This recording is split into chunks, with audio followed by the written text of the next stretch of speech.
September 24th, 2024. A hot, muggy day in Asheville, North Carolina. A band of thunderstorms worked their way through the mountains and valleys of western Carolina. What most people didn't know is that the weather they were experiencing was connected to a much larger force over 1,000 miles away. By 11 o'clock that morning, a tropical cyclone, the 9th of the season, was off the Yucatan Peninsula. The National Hurricane Center saw a jump in wind speed and gave the storm a name, Helene. Asheville is known to get a lot of rain. We really didn't think much of it. Here in the mountains, we've already had flooding from heavy rain before we even feel the impacts of Helene. Thunderstorms hitting Asheville were the outer fingers of the massive system. As the storm plowed northward, it crossed the warm waters of the Gulf of Mexico. Wind speed jumped, and by early morning, it was a full-blown hurricane. We have what's looking like it's going to potentially make a run for Category 4 Helene. Still hundreds of miles away, the governor of North Carolina declared a state of emergency. They said primarily it was just going to be a lot of rain. So, that's typically what hurricanes look like in this part of North Carolina. We knew that it was going to be similar to Hurricane Fred, so we thought we were safe. We knew the storm was coming our way. We were worried and a little bit scared, but weren't expecting too much damage. So it's going to be a very busy night in the Weather Center. And Jason, when do you expect the worst to get here? This is the road. For the next 2 days, official warnings intensified. So did Helene. I got it. Now a Category 4, by early Tuesday morning, she was about to make landfall, 400 miles to the south. Oh, there goes.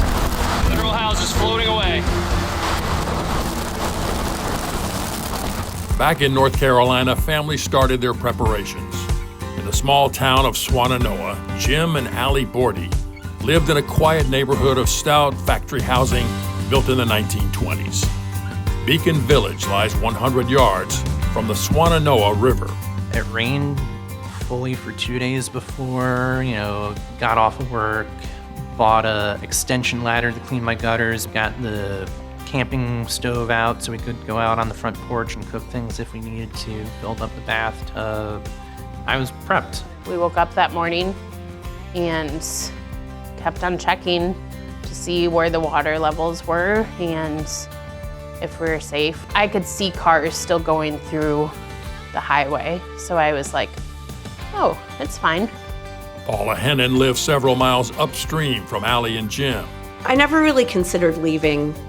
In the past, the storms hadn't really had flooding get that close to my home.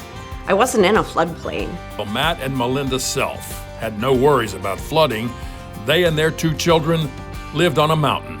When we knew the storm was coming, we did not really consider going elsewhere to ride it out because we weren't really warned how bad it could be in our area. The day before the hurricane actually started, our neighbor had like a really big, 120-foot tree fall straight on their driveway and took out their car.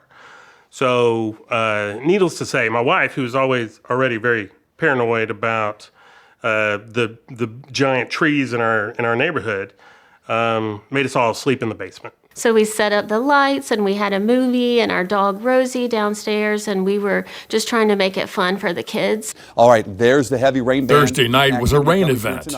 By sunup, hopes were on the rise. I thought we had made it. Things started to turn from okay to not okay that morning around 6:30 a.m.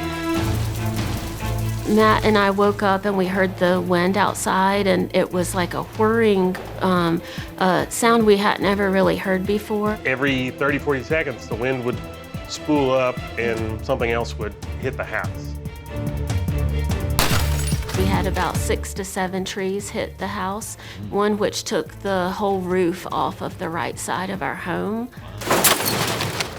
And the living room kind of exploded, and that's when I realized, we're not going to save what's going on here. Right.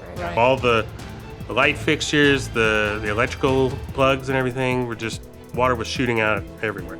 I looked out the window and I saw a large tree go cartwheeling by into my neighbor's house.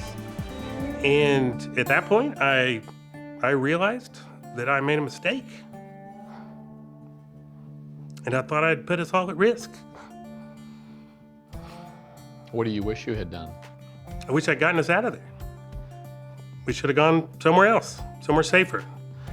And it was, you know, I didn't know that we were going to make it out of there. And that was a rude awakening.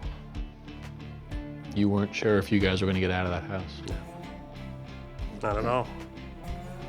And, you know, had that feeling for like another hour and a half.